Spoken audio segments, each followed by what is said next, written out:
আমি কিন্তু মেলায় এসে গেছি। মেয়ের নাচ আছে, তাছাড়াও আজ আসবে দীপা। হ্যাঁ, দীপা, অনুরাগের ছোঁয়া সিরিয়ালের নায়িকা।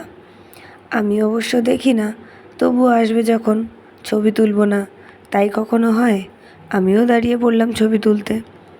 দীপা কিন্তু অনেকটাই দেরি করে এসেছে, তাই বেশি দেরি না করে স্টেজে উঠে পড়ল।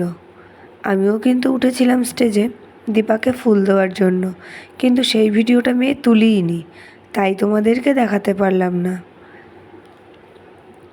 গলাটা এত খারাপ, ভালোভাবে কথাই বলতে পারছি না। যাই হোক, দীপা ওঠার কিছুক্ষণ পরেই কারেন্ট অফ হয়ে গেল।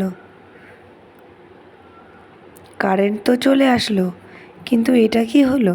দেখো, মানুষ সব দৌড়াচ্ছে, ধুলো উঠছে, ঝড় উঠে গেছে, এত ধুলো উঠছে তাকানো যাচ্ছে না। আর জামা কাপড় তো সব ধুলোই ধুলো। তাহলে আর কি, খুব ঝড় উঠেছে, এবার বাড়ি পালাই।